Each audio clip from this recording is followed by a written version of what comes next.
نؤمن به ونتوكل عليه ونعوذ بالله من شرور أنفسنا ومن سيئات أعمالنا من يهده الله فلا مضل له ومن يضلله فلا هادي له ونشهد أن لا إله إلا الله وحده لا شريك له ونشهد أن سيدنا وسندنا وحبيبنا ومولانا محمدا عبده ورسوله أما بعد قال رسول الله صلى الله عليه وسلم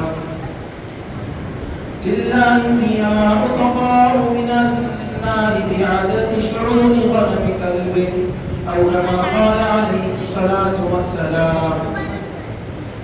حضرت سامعین کرام، میرے عزیز دوستوں اور بزرگوں اور عزیز طلباء کرام، میں آپ لوگوں کا وقت زیادہ نہ لیتے ہوئے مختصر انداز میں شب برات کی فضیلت اور اس کی خصوصیت کے بارے میں کچھ گفتگو بیان کرنا چاہتا ہوں. آپ تمام حضرات ادب کی گزارش کرتا ہوں کہ آپ تمام حضرات سماعت فرمائیں.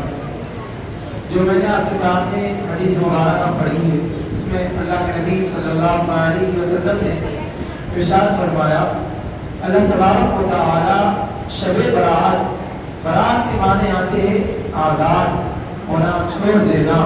یعنی اللہ تبارک و تعالی نے جہنم کے مستحق لوگوں کو شب برات کی رات میں، یعنی اتنی بابرکت فضیلت والی رات ہے، اس رات میں اللہ تبارک و تعالی نے جہنم کے مستحق لوگوں کو آزاد فرماتے ہیں. کس کے برابر؟ بنو قریب، بنو کلب کے بکریوں کے برابر.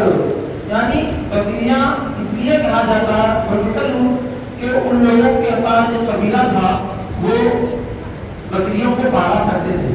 ایک بکری کے اندر کتنے بال ہوتے ہیں اندازہ بھی ہم نہیں لگا سکتے. تو بکریوں کے برابر ہزاروں بکریوں کی تعداد میں اللہ تبارک و تعالی جہنم کے مستحق لوگوں کو آزاد فرماتے ہیں، صرف 7 لوگوں کو چھوڑ کر. صرف 7 لوگوں کو چھوڑ کر سب سے پہلا جو شخص ہے اللہ تبارک و تعالی جس کی مغفرت نہیں فرماتے شب برات میں، وہ ہے شرک کرنے والا. اللہ تبارک و تعالیٰ کو شرک پسند نہیں ہے، کیونکہ حضرت لقمان علیہ السلام، اللہ تبارک و تعالیٰ نے حضرت لقمان علیہ السلام کا واقعہ سورہ پارہ 21 میں بڑی تفصیل سے واضح فرمایا ہے. حضرت لقمان علیہ السلام نے اپنے بیٹے سے ارشاد فرمایا، یا بنی لا تشرک باللہ، اے میرے بیٹے اللہ تعالیٰ کے علاوہ کسی کو شریک نہیں ٹھہرانا. کیوں؟ ان الشرک لظلم عظیم، کیونکہ شرک کرنا، اللہ کے علاوہ کسی کو اپنا معبود بنانا، یہ کیا ہے؟ سب سے بڑا گناہ ہے، شرک ہے. اس کی مثال، تھوڑی سی مثال یہ ہے کہ آپ گھر کے مالک ہیں. گھر کے مالک آپ کے رہتے ہوئے اگر نوکر آپ کے علاوہ دوسرے کو اپنا مالک بنائے، دوسرے کی بات سنے، آپ کو کتنی تکلیف پہنچتی ہے. اسی طرح اللہ تبارک و تعالیٰ کو بھی تکلیف پہنچتی ہے کہ میرا بندہ میرے علاوہ کسی کو اپنا معبود بنا رہا ہے، اس کی پرستش کر رہا ہے، اس سے پوچھ رہا ہے. تو اللہ تبارک و تعالیٰ اس کو پسند نہیں فرماتے. اور شب برات والی جیسی مقدس اور بابرکت اور رحمت والی رات میں اللہ تبارک و تعالیٰ اس کی مغفرت نہیں فرماتے. دوسرا شخص جس کی اللہ تبارک و تعالیٰ مغفرت نہیں فرماتے ہیں وہ ہے حسد اور کینہ رکھنے والا. ذہن میں رکھیے، کیونکہ آج معاشرے میں حسد اور کینہ اتنا بڑھ گیا ہے، اتنا بڑھ گیا، اس کی انتہا تک نہیں ہے. اگر کسی نے گاڑی خریدی ہے، بنگلہ خریدا ہے، دیکھیے حسد بھی دو طرح کا ہوتا ہے. ایک حسد جس میں گناہ نہیں ہوتا، کون سا حسد؟ یعنی اگر کوئی شخص گاڑی خریدا، بنگلہ خریدا، کار خریدا، بڑے سے بڑے اچھے کپڑے پہنا، بڑے سے بڑا اچھا موبائل استعمال کر رہا ہے، اس کو دیکھ کر یہ خواہش دل میں پیدا ہوئی کہ انشاءاللہ میں بھی اس کی طرح، ایک حسد کی نظر میں میں بھی اس کی طرح کار خریدوں گا، بنگلہ خریدوں گا، اس کی طرح رہوں گا. یہ حسد کرنے سے گناہ نہیں ہوتا ہے. اور ایک حسد یہ ہوتا ہے دلی دل میں اس کے تباہ و برباد ہو جانے کی دعا مانگنا، اللہ اس کے پاس جو ہے اس کے پاس سے فنا ہو جائے، تباہ ہو جائے، برباد ہو جائے، اور وہ تمام کی میرے پاس آ جائے، یہ حسد اللہ تبارک و تعالیٰ کو پسند نہیں ہے، اور ویسا شخص کبھی کامیاب نہیں ہوتا ہے۔ اللہ تبارک و تعالیٰ ارشاد فرماتے میں ویسے شخص کی شب برات میں مغفرت نہیں کروں۔ اللہ تبارک و تعالیٰ حفاظت فرمائے۔ تیسرا شخص اللہ تبارک و تعالیٰ جس کی مغفرت نہیں فرماتے وہ ہے خودکشی کرنے والا۔ خودکشی کرنے والا، خود مانے اپنے آپ کو، کشی مانے مار ڈالنا، اپنے آپ کو مار ڈالنا۔ بہت سے لوگوں کو دیکھا جاتا ہے مصائب میں، تکلیفوں میں، طرح طرح کی مصیبتوں میں رہنے کے بعد یہ نہیں سمجھتے ہیں کہ اللہ تبارک و تعالیٰ کی طرف سے یہ مصیبت ہم کو آ پہنچی ہے، اللہ تعالیٰ ہمارا امتحان لے رہا ہے، ہمیں آزما رہا ہے۔ اللہ تبارک و تعالیٰ پارے 27 میں، پارے 28 میں ارشاد فرماتے ما اصاب من مصیبت الا باذن اللہ، کسی کو تکلیف نہیں پہنچ سکتی مگر اللہ کی اجازت، اللہ کے حکم کے بغیر۔ اللہ تبارک و تعالیٰ اگر آپ کو تکلیف پہنچا رہے ہیں، مصیبت آپ کو پہنچ رہی ہے، یہ اللہ تبارک و تعالیٰ کی طرف سے آپ کو آزمائش ہے، اس میں آپ کو کامیاب ہونا ہے، خودکشی نہیں کرنا ہے، اپنے آپ کو مار ڈالنا نہیں ہے۔ اللہ تبارک و تعالیٰ ویسے شخص کی مغفرت نہیں فرماتے۔ چوتھا شخص جس کی اللہ تبارک و تعالیٰ مغفرت نہیں فرماتے شب برات جیسی مقدس رات میں، وہ والدین کی نافرمانی کرنے والا۔ اس کے بارے میں اللہ تبارک و تعالیٰ پارے 15 رکو نمبر 3 میں ارشاد فرماتے وَقَضَىٰ رَبُّكَ أَلَّا تَعْبُدُوا إِلَّا إِيَّاهُ وَبِالْوَالِدَيْنِ إِحْسَانًا۔ دیکھیں یہاں پہ ایک بات نقطہ نزاکت کی بات کرتے کی بات یہ ہے، اللہ تبارک و تعالیٰ حکم دے رہے وَقَضَىٰ رَبُّكَ، تم اپنے رب کی، میں تم کو حکم دیتا ہوں کہ اپنے رب کی یعنی میری عبادت کرو۔ اللہ تبارک و تعالیٰ اپنے مخلوق سے مخاطب ہو کر ارشاد فرما رہے اللہ تعبدوا الا اياه، کسی کی عبادت کرو، اللہ کے علاوہ کسی کی عبادت مت کرو۔ تو اندازہ لگائیے اس کے بعد اللہ تبارک و تعالیٰ ارشاد فرما رہے وبالوالدین احسانا۔ اللہ تبارک و تعالیٰ کی ذات کے بعد اگر اس روئے زمین پر کوئی ذات ہے تعریف کے قابل وہ حضرت محمد صلی اللہ علیہ وسلم، لیکن اللہ تبارک و تعالیٰ اللہ کی توحید کے بعد، اللہ کی عبادت کرنے کے بعد ارشاد فرما رہے وبالوالدین احسانا، والدین کے ساتھ حسن سلوک کرو۔ اما يبلغن عندك الكبر احدهما او كلاهما فلا تقل لهما اف ولا تنهرهما وقل لهما قولا كريما۔ اس میں خلاصہ یہ ہے کہ اللہ تبارک و تعالیٰ ارشاد فرماتے کہ والدین میں سے اگر کوئی بڑی عمر کو پہنچ جائے، بڑھاپے کی عمر کو پہنچ جائے تو ان کو تم اف تک مت کہو ولا تنہرہما، اور ان کو تم مت جھڑکو، وقل لہما قولا کریما۔ اللہ تبارک و تعالیٰ اللہ کے نبی صلی اللہ علیہ وسلم کو یہ تعلیم دے رہے، یہ ارشاد فرما رہے کہ اپنی امت کو یہ پیغام دو، یہ سبق دو وقل لہما قولا کریما۔ جب بھی تم اپنے والدین کے ساتھ بات کرو، نرم آواز میں، دھیمی آواز میں، آہستہ آواز میں اپنے والدین سے بات کرو۔ بعض مرتبہ ایسا ہوتا ہے والدین کسی کا غصہ، اپنے چھوٹے بیٹے کا غصہ یا چھوٹی بیٹی کا غصہ اپنے بڑے بیٹے کے اوپر نکالتے، اس میں بھی ایک حکمت ہوتی ہے۔ ہم یہ سمجھتے ہیں کہ والدین ہمارے ساتھ ناانصافی کر رہے ہیں، والدین کسی اولاد کا برا نہیں چاہتے۔ بہت سے لوگ یہ پوچھتے ہیں کہ مسئلہ یہ تھا کہ ایک بچہ 25 سال کے بعد یہ کہہ رہا ہے مجھے کہ میں 10 سال تک آپ کو رکھ لیا ہوں، اب آپ بڑے بیٹے کے پاس رہیے، اس کے لیے مجھے کوئی وظیفہ دے دیجیے یا قرآن مجید کی کوئی آیت مجھے آپ دے دیجیے جس کو پڑھ کر میں اپنے بیٹے کو اپنی طرف کھینچوں۔ تو میں ان سے کہا یہ حلوہ نہیں ہے، یہ حلوہ نہیں ہے کہ آپ کو آیت دوں میں اب آپ اس کو پڑھے اور اس کو اپنے بیٹے کو اپنی طرف کھینچ لے۔ یہ تربیت بچپنے میں آپ اپنی اولاد کو جس طرح تربیت کریں گے، جس طرح اخلاق سکھائیں گے، وہی بڑے اولاد بچہ وہی سیکھے گا۔ اس کی مثال بہت سے علماء کرام نے، بڑے بڑے اسلاف نے، اکابرین نے یہ دی ہے کہ پودا اگر چھوٹا ہے، اگر اس ٹیڑھا ہو جانے کے بعد اس کو اگر آپ سیدھا نہیں کرے، چھوٹی عمر میں ہی چھوٹا پودا ہے تو آپ سیدھا نہیں کرے، وہ دیکھتے دیکھتے دیکھتے بڑھتا ہی چلا گیا، ٹیڑھا ہو گیا، اور جب درخت کی بڑی ٹہنی کو مضبوط جڑ کو پکڑتے ہوئے بڑا درخت بن گیا ہے، جب اس کو آپ سیدھا کرنے لگو گے، چاہے ہتھوڑی سے مان لو چاہے کریٹوں سے مان لو، وہ ٹوٹ جائے گا، سیدھا نہیں ہوگا۔ بچپنے میں اگر پودا ٹیڑھا ہے اس کو آپ سیدھا کریں گے، ٹیڑھا ہوگا پھر سیدھا کریں گے تو انشاءاللہ تعالی بڑے بعد بھی وہ سیدھا ہی رہے گا۔ لیے اپنے ماں باپ کو بھی چاہیے کہ بچوں کو دین کی تعلیم دے، دین کی تعلیم کو آباد کرے، کیونکہ قرآن مجید کے بارے میں اللہ تبارک و تعالیٰ ارشاد فرماتے ہیں قرآن مجید ایسا کلام ہے اللہ تبارک و تعالیٰ کا، روز محشر میں اللہ تبارک و تعالیٰ سے قرآن مجید لڑے گا۔ کیوں لڑے گا؟ کس لیے لڑے گا؟ کس شخص کے لیے لڑے گا؟ معلوم ہے؟ اس شخص کے لیے لڑے گا جو قرآن مجید کو صحیح معنی میں حروف کی ادائیگی کے ساتھ، مخارج کے ساتھ، غور و فکر کے ساتھ، ترجمے کے ساتھ سمجھتے ہوئے، یہ جانتے ہوئے کہ اللہ کا کلام ہے، مقدس اللہ کی کتاب ہے، یہ سمجھ کر اگر قرآن مجید کی کثرت سے تلاوت کریں گے تو میدان حشر میں اللہ تبارک و تعالیٰ سے کلام اللہ لڑے گا۔ کیا بول کے لڑے گا؟ کسی کی ہمت نہیں، کسی کی مجال نہیں اللہ سے لڑنے کے لیے۔ کیا کہے گا کلام پاک؟ اے پروردگار عالم، جس کو خبر میں عذاب ہو رہا ہے آپ اس کے عذاب کو روک دے، اس کی مغفرت کر دے، بخشش کر دے۔ وجہ کیا بتائے گا؟ کیونکہ یہ بندہ اور یہ بندی جو اللہ کی جو خبر کا جس کو عذاب دے رہے وہ مجھے کثرت سے صحیح معنی میں حروف کی ادائیگی کے ساتھ تلاوت کرتا ہے۔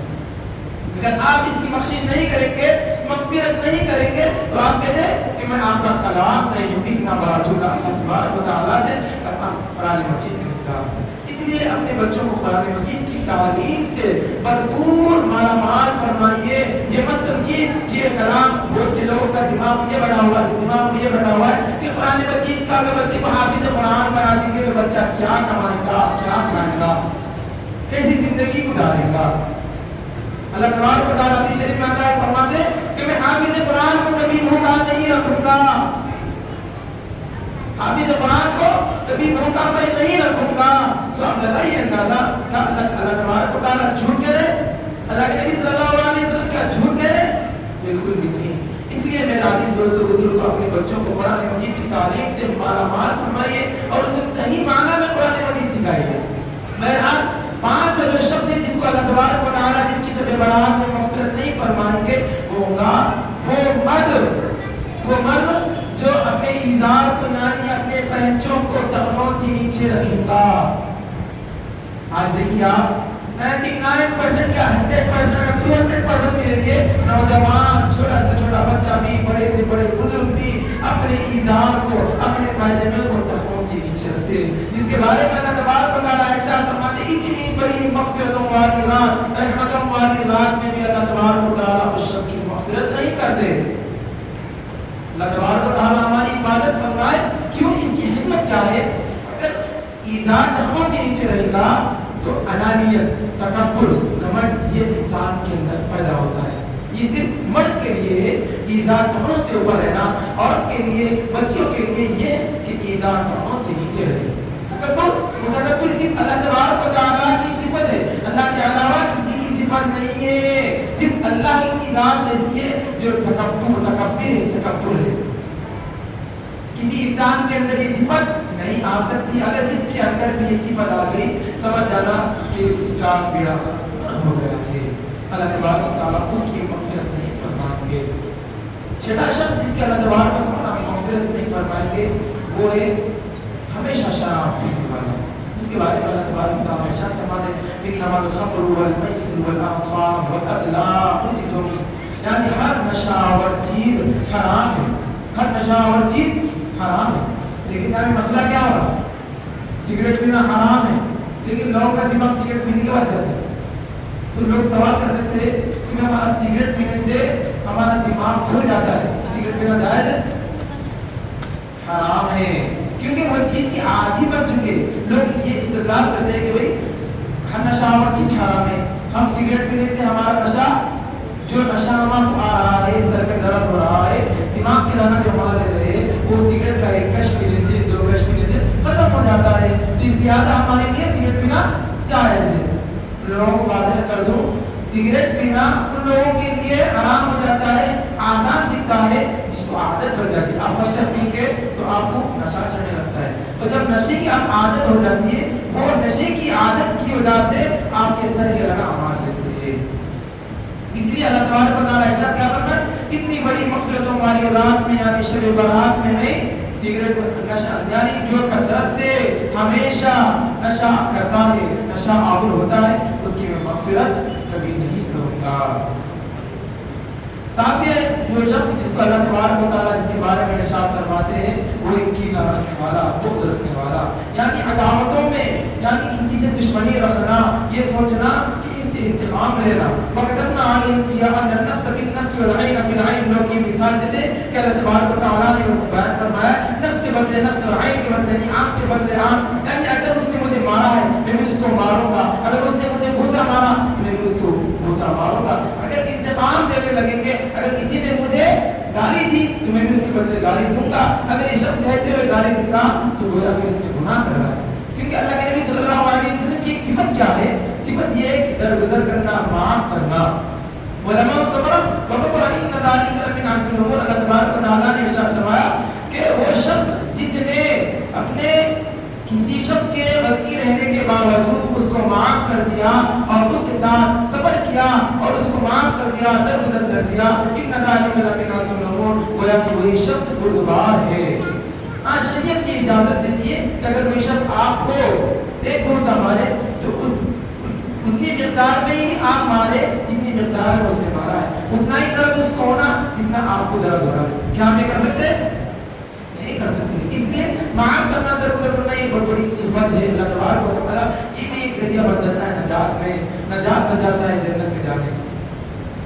یعنی بہرحال یہ 7 شخص جو ہے جس کی اللہ تبارک و تعالیٰ شب برات میں مغفرت نہیں فرماتے کہ شب برات میں بہت سے لوگ یہ کہتے ہیں کہ بھئی شب برات میں روزہ رکھنا، شب برات کے بعد جو روز 15 شعبان آتا ہے اس میں روزہ رکھنا یہ سنت ہے۔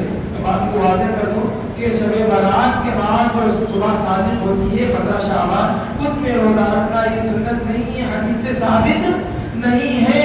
یہ اس کو مستحب عمل بھی ہم نہیں کہہ سکتے ہیں، بلکہ اگر کوئی شخص روزہ رکھنے یہ نیت سے رکھے کہ میں 15ویں شعبان کا شب برات کا روزہ رکھ رہا ہوں تو گویا کہ بدعت ہے، بدعت ہے۔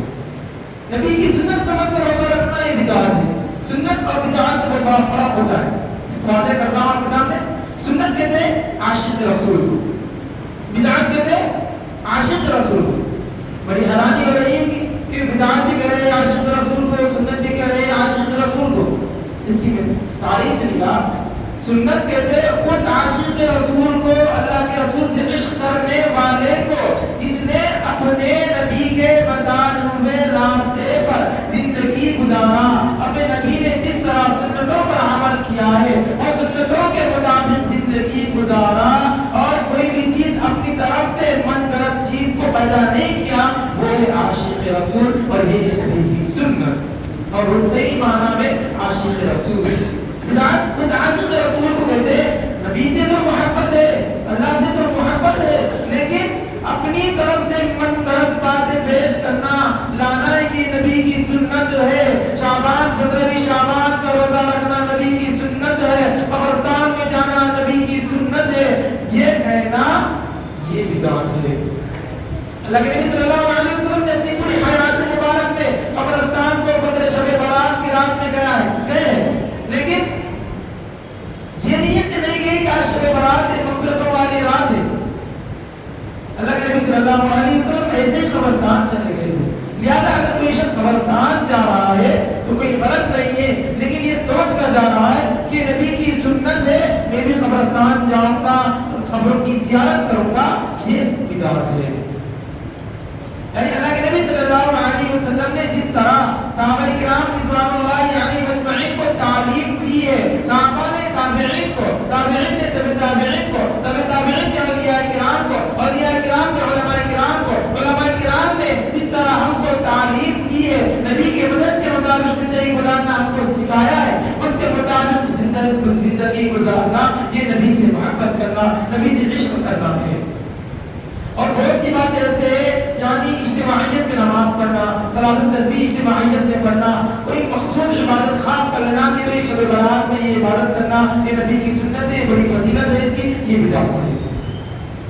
اور عبادتوں والی تو رات ہے، لیکن انفرادیت میں، اجتماعیت میں مسئلہ ذہن میں رکھ لیں کہ اجتماعیت میں عبادت کسی کو نہیں کرنا ہے، یعنی اجتماعیت میں کہ بھئی 2 رکعت نماز پڑھیں گے نماز سے کام تو اچھا کر رہے ہیں لیکن نبی کے مطابق نہیں کر رہے، یہ بدعت ہے۔ اجتماعیت میں آپ کثرت سے قرآن مجید کی تلاوت کیجیے، انفرادیت میں کثرت سے قرآن مجید کی تلاوت کیجیے، آپ نمازیں پڑھیے، تہجد پڑھیے، دوسرے دن روزہ رکھیے، یہ سوچ کر رکھیے کہ شعبان کو روزہ میں رکھ رہا ہوں، شب برات کی رات کے بعد 15 شعبان کو روزہ میں نہیں رکھ رہا ہوں بلکہ شعبان کو روزہ رکھ رہا ہوں، یہ ہے نبی کی سنت۔ اپنی طرف سے لا لینا، من غلط باتیں پیدا کر لینا کہ نبی کی سنت ہے، یہ بدعت ہے، زید نہیں میرے عزیز دوستو بزرگوں، زیادہ ہم وقت دینا میرا بھی ارادہ نہیں ہے، پر دو تین باتیں چھوٹی موٹی باتیں آپ کے سامنے واضح کر کے میں بات ختم کرتا ہوں کہ بہت سے لوگ یہ کہتے ہیں کہ شب برات کی رات میں اچھا کھانا بنانا، حلوہ بنانا، اور بہت سے لوگوں کا عقیدہ یہ بن چکا ہے نعوذ باللہ کہ بھئی ہم اچھا کھانا بنائیں گے، حلوہ بنائیں گے، میٹھا بنائیں گے تو مرحومین جو پسندیدہ مرحوم تھے جس کا انتقال ہوا تھا، والد کا، دادا کا، دادی کا جس کا بھی انتقال ہوا تھا، ان کو یہ میٹھا پسند تھا، بریانی پسند تھی، چکن کی، مٹن کی، وہ بنائیں گے تو رات کی رات کے اندھیرے میں آ کر اس کو کھائیں گے۔ یہ منکرات باطل لوگوں کے دلوں میں بیٹھے ہوئے ہیں، یہ بدعت ہے۔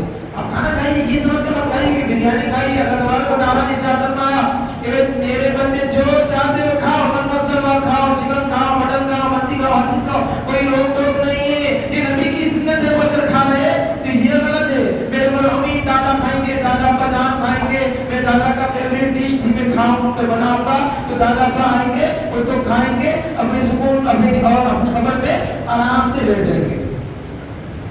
یہ منکرات باتیں، منکرات عقائد جس کی وجہ سے لوگ آج گمراہی پہ گمراہ شکار ہوتے ہی چلے جا رہے ہیں۔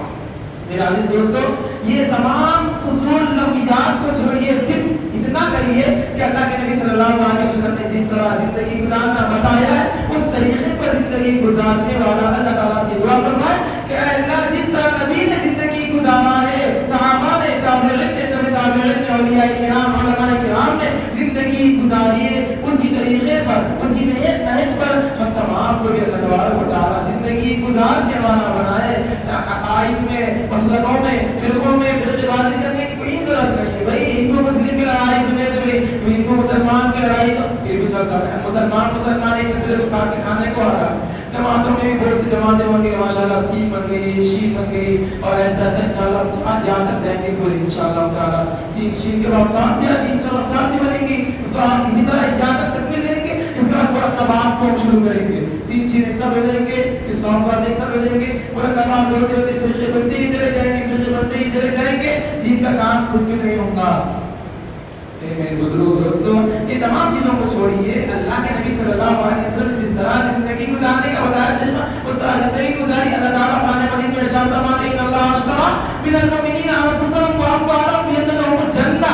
اللہ تعالیٰ بھی کیا مالک ہم تمام کے، ارشاد فرما رہے ہیں کہ میں نے مومن بندوں کو، مومن عورتوں کو خرید لیا ہے، کس کے بدلے؟ بان لهم الجنہ، جنت کے بدلے۔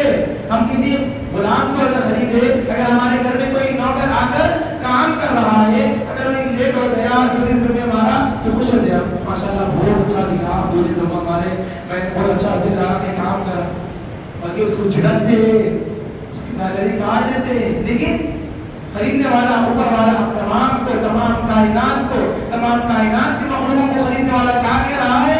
میں تم لوگوں سے صرف یہ چاہتا ہوں کہ 5 وقت کی نمازی بن جاؤ، صرف 5 وقت کے لیے 5 وقت نماز جماعت سے پڑھنے کے لیے 10 منٹ نکالیے اور اللہ کے لیے نماز پڑھیے، صرف میں یہ چاہتا ہوں۔ اور رمضان مبارک کے فرائض کو، یعنی رمضان مبارک کے 30 روزے جو فرض اللہ تبارک و تعالیٰ نے کیے وہ کر لیجئے، میں تم پر جنت واجب کر دیتا ہوں۔ میں یہ کہتا ہوں دعوے کے ساتھ کہ آج کا اگر کوئی بندہ، یعنی ہم تمام 5 وقت کی مکمل باجماعت نماز پڑھ لیے، اخلاص کے ساتھ، خلوص کے ساتھ، خشوع و خضوع کے ساتھ، اور قرآن مجید کی آدھا گھنٹہ روزانہ قرآن مجید کی تلاوت کر لیے، اور رمضان کے روزے آئے رہ لیے، گناہوں سے بچ گئے، غیبت سے بچ گئے، تو میں کہتا ہوں کہ وہ شخص جنتی ہے، وہ شخص جنتی ہے۔ فرقے بازی پڑھنے کی ضرورت ہم تمام کو نہیں ہے، کسی کو غلط کرنے کی ضرورت ہم تمام کو نہیں ہے۔ غیبت کوئی اللہ کے نبی صلی اللہ علیہ وسلم نے ارشاد فرمایا، صحابہ کرام پریشان، یا رسول اللہ صلی اللہ علیہ وسلم آپ یہ کیا کہہ رہے ہیں؟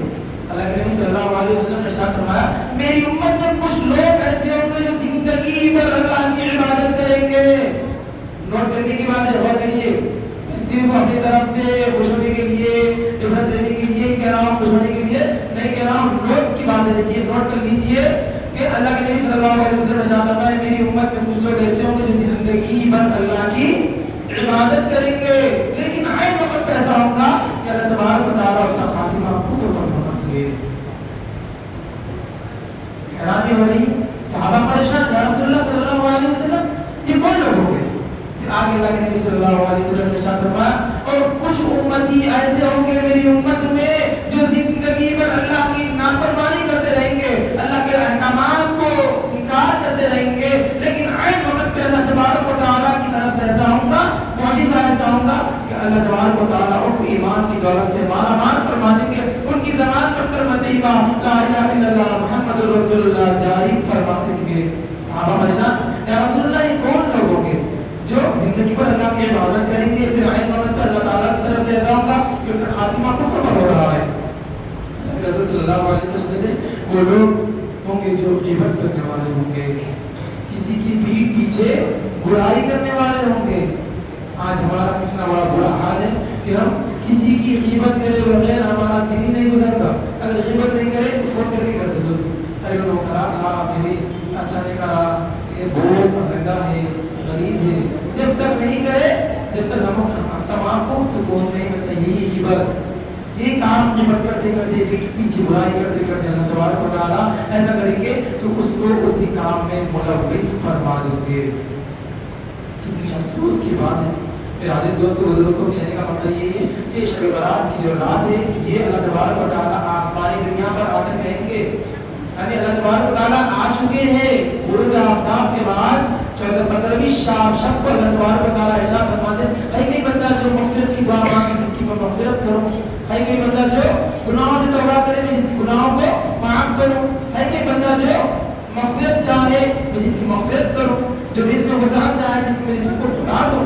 اللہ تبارک و تعالیٰ صدائیں لگا رہے، ندائیں لگا رہے۔ میرے عزیز دوستوں بزرگوں کو کہنے کا مقصد صرف یہی ہے کہ عبادت والی رات ہے، فضیلت والی رات ہے۔ اگر آپ کے دل میں بشاشت ہے، استطاعت ہے، طاقت ہے آپ کے جسم کے اندر تو عبادت کریے، نوافل پڑھیے انفرادیت میں۔ یہ نبی صلی اللہ علیہ وسلم نے اس کی فضیلت بیان فرمائی ہے، اور اس کی فضیلت یہ بھی ہے کہ عام دنوں کی راتوں سے اس کے زیادہ مقابلے میں شب برات کی رات میں اللہ تبارک و تعالیٰ اجر و ثواب لکھ دیتے ہیں۔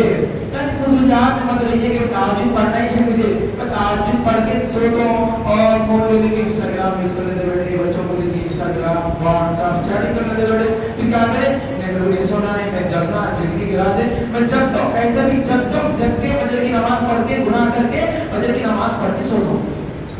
یہی چل رہا ہمارے معاشرے میں، لوگوں کو دیکھ کر انسٹاگرام ریلز بھیجتے ریلز، اور ریلز بھیجنے کے بعد ریسیو کر کے اگر ریاکشن نہیں کرا تو علم آپ کو بولا بھائی میں تو میسج بھیجا، ریلز بنا، اتنے مزے کیے اس میں، دیکھ دیکھ کے خوش ہو ریپلے کر، تم بھی انجوائے کرا نہیں کرا۔ یعنی اگر آپ کو دل میں آپ کے دل میں بشاشت نہیں ہے، عبادت کرنے کی طاقت نہیں ہے، تو میں کہنے کا مقصد صرف یہی ہے کہ اللہ کے نبی صلی اللہ علیہ وسلم نے ارشاد فرمایا جس کے دل میں بشاشت نہیں ہے، طاقت نہیں ہے، جسم کے اندر وہ فوراً سو جائے۔ رات میں فضولیات سے جاگنا اور یہ کہنا کہ جگنے کی رات میں کیسے بھی جاؤں گا یہ گناہ ہے، اس سے اچھا سو جانا بہتر ہے، ثواب ہے۔ سمجھ میں آیا نا آپ تمام حضرات کو؟ صرف یہی ہے کہ اپنے بچوں کو بھی لمبیات سے بچائیے، فونوں سے بچائیے، فضول کاموں سے بچائیے۔ اگر آپ بھی فضول کام کرنے کا دل کرا ہے، خاموش اللہ اس کا موت ہوا یا اول پہ ملان کے لوٹ لگے سو جائیے، ثواب سے ملتا ہے۔ اللہ تعالیٰ سے دعا ہے کہ اللہ تبارک و تعالیٰ تمام کو زیادہ عمل کی توفیق عطا فرمائے۔ چھوٹا موٹا جو بھی آپ تمام حضرات کے سامنے میں نے بولنے کی کوشش کی، اللہ تبارک و تعالیٰ سب سے پہلے مجھے اس پر عمل کرنے کی توفیق عطا فرمائے اور تمام امت مسلمہ کو بھی اس پر عمل کرنے کی توفیق عطا فرمائے۔ آمین و علینا البلاغ۔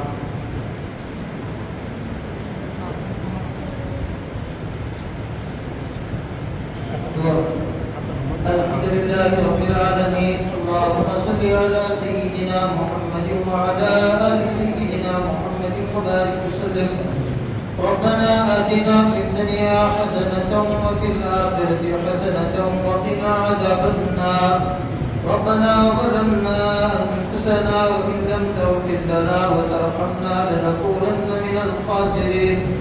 اللهم لك الحمد كالذي تقول وخيرا مما نقول، اللهم اجعلنا من المفلحين، اللهم اجعلنا الراشدين اللهم اجعلنا من الصابرين اللهم اجعلنا من الشاكرين اللهم اجعلنا من المهتدين اللهم بارك لنا في شعبان وبلغنا وسلمنا رمضان اللهم إنا نجعلك في نحورهم ونعوذ بك من شرورهم اللهم حاسبنا حسابا يسيرا اللهم نثبت قدمنا على صراطك المستقيم صراط الذين أنعمت عليهم من النبيين والصديقين والشهداء والصالحين اللهم ارحمنا يا أرحم الراحمين ويا إكرم الإكرمين ويا ذو القوة المتين ويا بديع السماوات والأرض ويا ذا الجلال والإكرام اے اللہ ہمارے گناہوں کو معاف فرما اے اللہ ہمارے خطاؤں کو درگزر فرما مولا بے شک ہم بہت بڑے گناہگار ہیں سیاہ کار ہیں خطا کار ہیں سزاوار ہیں مولا مجرم بندے ہیں اے اللہ ہم سب بھکاری بندے ہیں مولا آپ اپنے فضل و کرم سے ہمارے صغیرہ کبیرہ گناہوں کو معاف فرما دے اے اللہ نمازوں کا اہتمام کرنے کی ہم سب کو توفیق عطا فرما مولا ہم سب کے ایمان کی حفاظت فرما اسلام کی حفاظت فرما دین کی دولت سے مالا مال فرما ہمارے نسلوں کے اندر ایمان کی حفاظت فرما مولا آنے والے نسلوں کے ایمان کی حفاظت فرما امت کی بہو بیٹیوں کے عزتوں کی حفاظت فرما اے اللہ مرحومین کی مغفرت فرما مرحومین کی مغفرت فرما اے اللہ جتنے عالم اسلام میں مسلمان ہیں کوئی مال کے اعتبار سے پریشان کوئی معاش کے اعتبار سے پریشان کوئی وسائل کے اعتبار سے پریشان کوئی ذرائع کے اعتبار سے پریشان ہے اے اللہ کوئی ملازمت کو لے کر پریشان کوئی نوکری کو لے کر پریشان کوئی تجارت کو لے کر پریشان ہے انہ علیم بذات الصدور یہ آپ کی ذات ہے اور ہر ایک کے دل کی بھید کو آپ جاننے والے ہیں مولا ان تمام کی جائز تمناؤں کو قبول فرما ان کی خواہشات کو قبول فرما مسلمانوں کی معاش کو مستحکم بنا دے مسلمان کو مال کی فراوانی عطا فرما مولا اسلام کے ان کے ذریعے سے حفاظت فرما آپ کے راستے پہ مال کو خرچ کرنے کی توفیق عطا فرما اللہ عالم اسلام کے مدارس پر فرعونی باطل فرعونی طاقتوں کی نظر ہے اے اللہ اسلام کے دشمناؤں کی نظر ہے مولا مدارس کی حفاظت فرما وہاں پڑھنے والے معصوم حافظ قرآنوں کی حفاظت فرما علماء کی حفاظت فرما اے اللہ معصوم حافظ قرآن بچوں کی حفاظت فرما پڑھنے پڑھانے والوں کی حفاظت فرما مولا جس روئے زمین پر قال اللہ قال رسول کی تعلیم ہو رہی ہو مولا اس علاقے کی حفاظت فرما اے اللہ مکاتب کی حفاظت فرما مولا عالم اسلام کی تمام مساجد میں جہاں جہاں مکاتب چل رہے ہیں مولا جتنے بھی تعداد میں طلباء طالبات پڑھ رہے ہیں مولا ان کے پڑھنے کو قبول فرما پڑھانے والوں کی محنتوں کو قبول فرما ان کی کاوشوں کو قبول فرما مولا خرچ کرنے والوں آپ کے راستے میں خرچ کرنے والے اور مکاتب کی ذمہ داری لینے والے تمام معاونین کی حفاظت فرما مولا ہر خیر سے ان کو مالا مال فرما شرور و فتون سے ان کی حفاظت فرما اور پڑھنے والوں کو دین کا داعی بنا دے اسلام کا سپاہی بنا دے مولا ہماری تو یہ کیفیت ہے اور ہماری تو یہ حالت ہے مولا تیرے در پہ اور تیرے آگے ہاتھ پھیلانے کے بھی ہم قابل نہیں ہے مولا ہم سب سے زیادہ گندے ہیں پر کیا کرے آپ ہی کے تو بندے ہیں مولا آپ ہم پر رحم کا معاملہ فرمائیے کرم کا معاملہ فرمائیے مولا عقیدے میں بگاڑ آ چکا ہے یہ امت کسی اور کی طرف جا رہی ہے حقیقت روایتوں میں کھو گئی اور امت خرافات میں کھو گئی اے اللہ پھر تواریے سے امت کی حفاظت فرما تمام مسلمان کو کلمے پر ایمان کی دولت سے مالا مال فرما ایمان پر خاتمہ عطا فرما دیجئے مولا صرف شب معراج شب برات اور شب قدر کو آ جاتی ہے تو ہم توبہ والی رات سمجھتے ہیں ہم مغفرت والی رات سمجھتے ہیں مولا یہ الگ بات ہے کہ اس رات آپ راتوں میں فضیلتیں بڑھا دی ہے آپ نے اور آپ کے محبوب نے مولا ہر رات توبہ کرنے والا ہم کو بنا دے اور نصوحہ توبہ والی رات ہمارے لیے میسر فرما دے گناہوں سے اے اللہ ہم سچے دل سے نادم ہو کر اپنے گناہوں کا اپنے جرم کا آپ کے سامنے اعتراف کرتے ہیں مولا آپ آپ ہم سے راضی ہو جائیے. اے اللہ آپ ہم سے ناراض نہیں ہونا. آپ اگر ناراض ہو گئے اور آپ کا در بند ہو گیا تو یہ تمام بندے در بدر ہو جائیں گے. اے اللہ آپ ہم سے راضی ہو جائیے. مولا ہم جانتے آپ ہم سے روٹے ہوئے ہیں. منانے کے لیے مولا اس رات کو آپ مسجد میں آنے کی ہم سب کو توفیق نصیب فرمائی ہے. مولا یہاں ہم سب کے آنے کو قبول فرما, ہم سب کے بیٹھنے کو قبول فرما, ہم سب کے دین کی بات سننے کو قبول فرما. اے اللہ مغفرت کا وعدہ فرما دے. اے اللہ ہماری جھولی میں بھر دیجیے. اے اللہ خالی ہاتھ مت لوٹائیے. مولا تیرے کرم سے اے کریم کون سی شے ملی نہیں, جھولی ہی ہم سب کی تنگ ہے. مولا آپ کو یہاں تو کمی نہیں, آپ کے خزانے تو وسیع ہیں. اے اللہ مغفرت فرما دے. تمام عالم اسلام کے مسلمانوں کی مغفرت فرما دے. تمام مرحومین کی مغفرت فرما دے. اے اللہ اس مدینہ مسجد کے اندر جتنے مصلی حضرات بیٹھے ہوئے ہیں مولا انہیں صحت عطا فرما, تندرستی عطا فرما, ان کے بیوی بچوں کی حفاظت فرما, رزق کے وسائل کھول دے. کوئی کاروبار کر رہا ہے تو غیب سے ان کے کاروبار میں برکت عطا فرما, ان کے گھروں میں رحمت عطا فرمائیے. اے اللہ اس مسجد کو ہر شر و فتون سے اس مسجد کی حفاظت فرما. مولا ٹوٹا ٹوٹا دین کا کام ہم نہیں کر رہے مولا, ہماری حیثیت نہیں, ہماری آپ کے سامنے کوئی اوقات نہیں ہے. مولا آپ نے اس کام کے لیے ہمارا انتخاب فرمایا ہے. مولا کام کرنے والوں کے کام کو قبول فرمائیے, ان کی محنتوں کو قبول فرما, خرچ کرنے والوں کو قبول فرما اور قبول فرما. غیب سے ان کے مال میں اور آپ کے خزانوں میں سے وہ آپ ان کے مال میں وسعت عطا فرمائیے. اے اللہ آپ ہم سے راضی ہو جائیے, خالی ہاتھ ہم سب کو نہ بھیجیے, ہم سے بھکاری بن کر بیٹھے ہوئے ہیں. اے اللہ رحم کا معاملہ فرمائیے.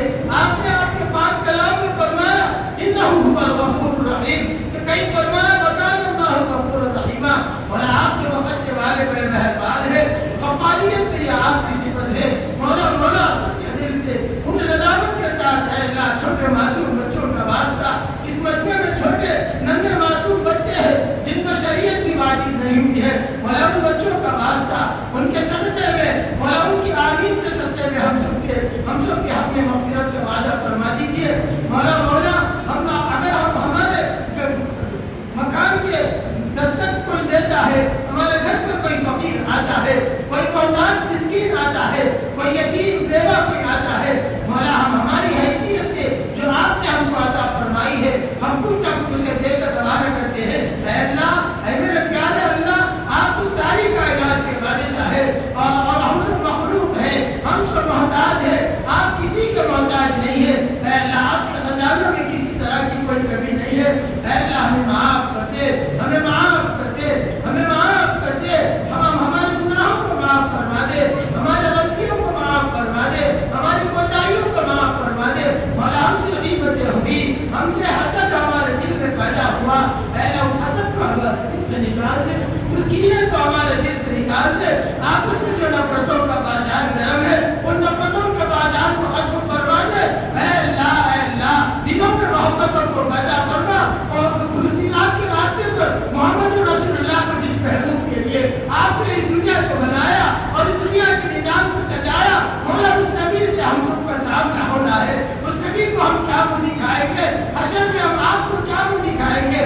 اے اللہ ہمارے دلوں سے حسد کو نکال دے. محمد رسول اللہ طائف کے میدان میں پتھریں کھائی, خون میں لہو لہان ہوئے, دشمنان اسلام نے بہت اذیتیں پہنچائی, بڑی تکلیفیں پہنچائی. اے اللہ اس نبی نے بہت قربانیاں دی ہے, اس نبی کا درد ہمارے دلوں میں پیدا فرما. محبتیں جوڑنے کے لیے, محبتیں بانٹنے کے لیے, آپس میں اتحاد کے لیے نبی نے ہر طرح کی قربانی کو برداشت کیا. اے اللہ اس امت کے دلوں میں محبت پیدا فرما, آپسی رنجشوں کو ختم فرما. ماہ رمضان کی تحریر تک ہم کو پہنچا دے اور ہر توبہ کرنے والی رات ہمارے حق میں نصیب فرما دے. اے اللہ جو مانگا ہے اسے بھی قبول فرما, جو مانگنے سے رہ گیا اسے بھی قبول فرمائیے. اللہ ہمارے خاندان میں ہمارے گھر کے بزرگ جو گزر چکے ہیں ان کی بار بار مغفرت فرما دے, اور جتنا مجمع یہاں بیٹھا ہوا ہے جن کے ماں باپ اس دنیا میں باحیات ہے مولا ان کی عمر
آخر میں تمام مصلیان